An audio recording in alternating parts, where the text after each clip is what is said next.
Hello guys, magandang hapon sa inyong lahat and welcome back dito sa panibago nating video dito sa ating channel. Ayan, this is Anthony pa rin ng inyong kamangyan. Ayan, so nandito pa rin tayo sa Pilipinas guys.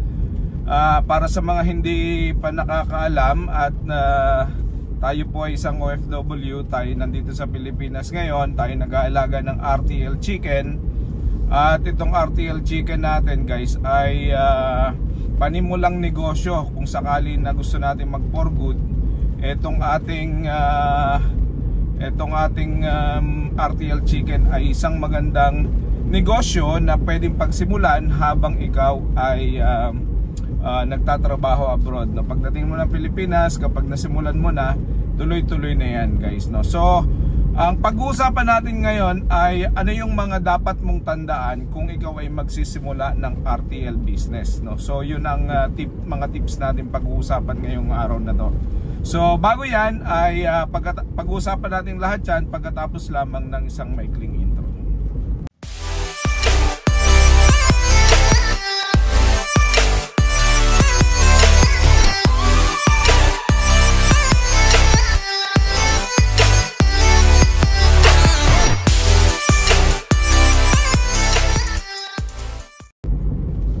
Okay guys, welcome back. Maraming salamat sa patuloy na sumusuporta dito sa ating channel guys. Maraming salamat sa mga nagko-comment at sa lahat ng mga nagsasabi na na-inspire ko sila, no, sa ating mga video na ginagawa. Ako naman po, sinishare ko lang sa inyo kung ano yung experience ko. Tayo 20 years na tayong OFW guys, no. So sa loob ng 20 years, nakakasawa na rin maging isang OFW. Gusto mo na rin maging mag-for good sa Pilipinas. Kasi kahit pa nung sabihin ng napakaraming tao, sasabihin nila mas maganda sa abroad, mas masarap sa abroad, mas masarap pa rin sa Pilipinas guys. Pero masarap lang sa Pilipinas kung ikaw ay may pagkukuhanan ng income, no? Pag ikaw ay nasa Pilipinas, ubos na ang pinag-ipunan mo sa abroad, hindi masarap tumira sa Pilipinas pag wala kang pera. So kailangan guys, ang kailangan natin hindi maraming pera pagka nandito na tayo sa Pilipinas. Ang kailangan natin steady na pagkukuhanan ng ating income.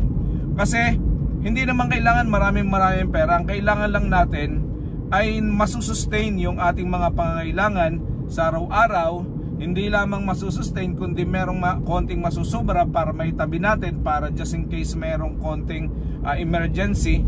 Ikatlo, pwede nating pagkuhanan ng pampaaral ng ating mga anak kung tayo ay nagpapaaral ng ating mga anak. At makabili tayo ng mga gusto natin bilhin sa ating araw-araw na pangangailangan. So yun lang naman ang kailangan natin pagka gusto natin mag-for good sa Pilipinas. Unless otherwise, gusto mo maging milyonaryo, pero hindi ka magiging milyonaryo sa pagtatrabaho sa abroad, no? Kasi oras mo binabayaran diyan. 24 hours lamang ang kaya nating trabahuin sa isang araw.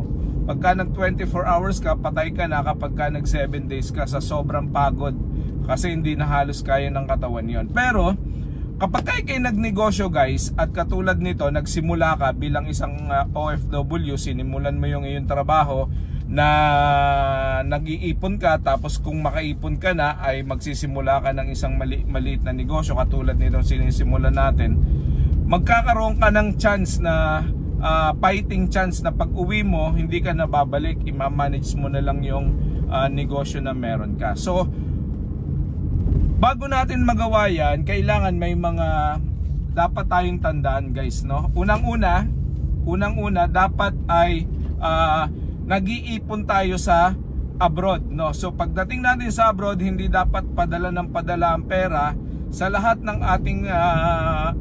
ating kinikita sa ating family, sa ating pamilya. Hindi din dapat tayo kumakargo ng responsibilidad na hindi sa atin, no? Yung ating pamilya, immediate family, siguro responsibilidad natin yon. Tutulong tayo ng konti sa ating mga magulang, pero yung the rest hindi na natin yan siguro responsibility. So ang advice ko is ipadala mo ang kalahati, no? Ipadala mo ang kalahati ng kinikita mo. Kung hindi kaya ng 25%, kalahati ng kinikita mo, tapos yung 25% na natitira i-impok mo, iyong i-save, tapos yung 25% yun yung iyong panggastos, no? So marami sa ating mga OFW na nagtatrabaho ay stay in, karamihan ay walang tax, no, at patira ng amo. Ang gawin natin, yung ating konting, yung 50%, yung 25% i-save natin, yung 25% expenses natin. Kung kaya na 20% lang ang ating expenses, gawin nating 30% ng ating savings, para na sa ganon makaipon tayo pagdating ng ang 2 taon ng ating pagtatrabaho, meron na tayong pagsisimulan na puhunan, no? Kailangan kasi natin gawin yon. Kapag hindi natin ginawa yon, wala tayong maiipon. Kahit ipunin natin yan, tapos umuwi tayo sa Pilipinas, wala tayong clear vision, wala tayong saktong plano kung paano natin gagawin yung ating trabaho, ating business, hindi tayo magkakaroon ng mas maayos na pagpaplano.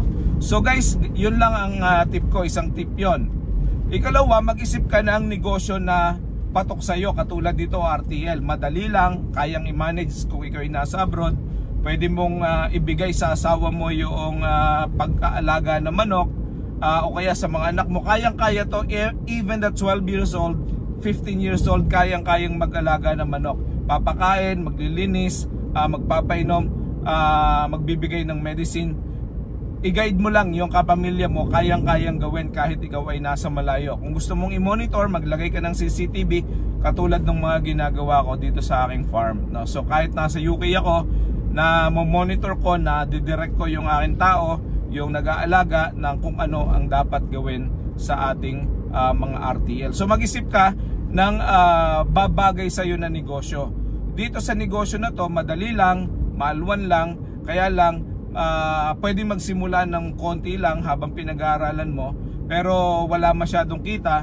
Pero pag malaki na ang iyong negosyo, pwede mo siyang pagkuhanan ng pangangailangan mo. Pwedeng magbigay sa iyo ng retirement ito,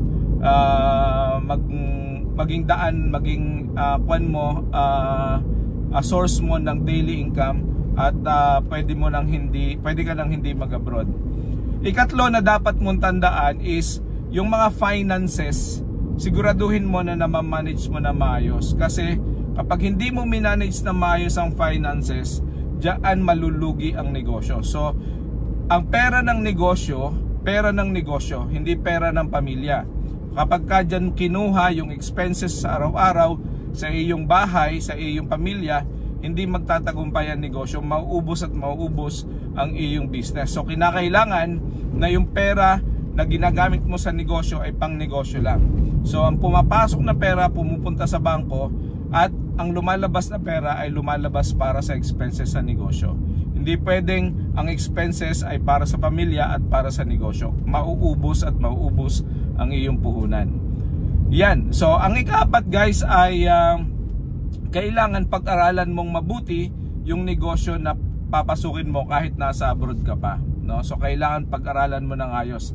Yan ang ginawa ko, nag-research ako sa RTL, paano simulan, paano gawin, at ano yung mga risk involved, ano yung mga factors na makakatulong sa akin para padamihin ang itlog na pinuproduce ng mga manok, ano yung mga common na magiging problem pagka ako ay nag-alaga ng mga manok, paano i-counter measure yung mga problem na yon, at ano yung mga dapat kong gawin para hindi ko ma-encounter yung mga problem na yon. So pinag-aralan ko yan, at yung pag-aaral na yon ay simple lang kasi maraming write-ups sa internet ng tungkol sa RTL business. Napakarami.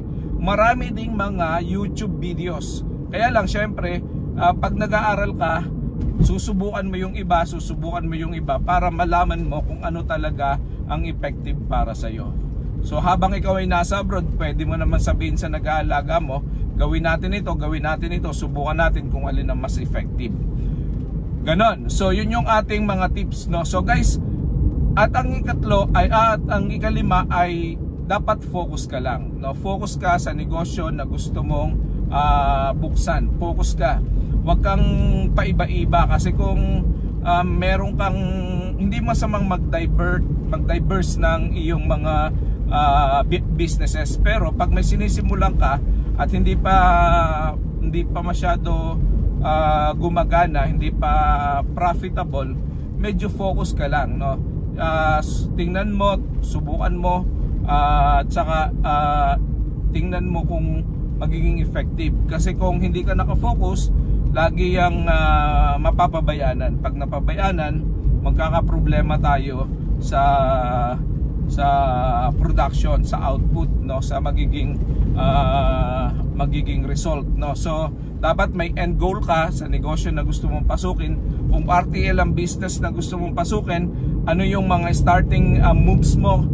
Mag-aalaga ka lang ba ng 100 heads muna para ikaw ay matuto, makapag-practice, mapag-aralan mo yung business ins and outs. Tapos ano yung end goal mo? End goal mo ba 5,000 heads after so many years, after 5 years, after 3 years, after 2 years? Gaano karami yung heads na gusto mo, yung ganon, ano yung end goal mo? Kasi kung end goal mo ay mas marami, mas maganda kasi mas malaki, mas profitable ang business. Lalo ngayon guys, ang itlog ay daily commodities na ng mga tao, no? So yung mga kababayan natin, ang hindi nawawalan ng itlog sa kanilang hapagkainan. Araw-araw yan, hindi nawawalan ang ating mga kababayan.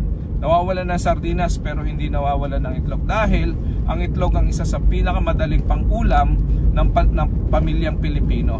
At isa sa pinakamura na pang-ulam ng pamilyang Pilipino. Wala kang pambili ng isda, bumili ka ng 5 itlog, may ulam ka na 50 pesos. Wala kang pambili ng sardinas, bumili ka ng 2 itlog, lahukan mo ng tinadtad na puso, itorta mo, may pang-ulam ka na 20 pesos.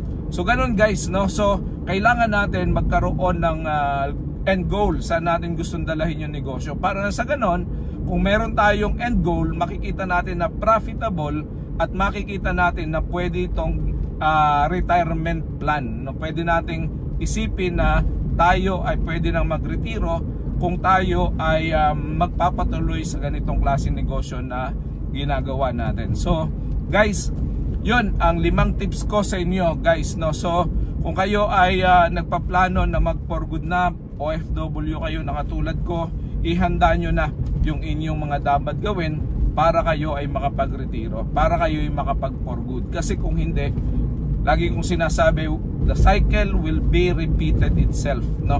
So the cycle will repeat itself, no? Kasi mangungutang ka, alis ka, babayaran mo utang mo, hindi ka naipon, papadala mo lahat ang iyong kinita sa pamilya, makakaipon ka ng konti, uuwi ka, maubos ang iyong inipon, babalik ka na naman doon sa cycle na magpapadala ka na naman, mauubos na naman ang iyong kinita, hindi ka nakaipon, uuwi ka, wala ka na naman pasuporta sa pamilya mo, babalik ka na naman sa pag-abroad. Paikot-ikot lang ng paikot-ikot yung nangyayari sa atin, no? So guys, ang akin lang advice sa inyo, habang malakas pa tayo, habang kaya pa natin, hindi masarap ang mag-abroad, lalong-lalo na kung mahirap ang trabaho guys, no? So mas masarap umuwi ng Pilipinas at dito mamuhay sa Pilipinas, no?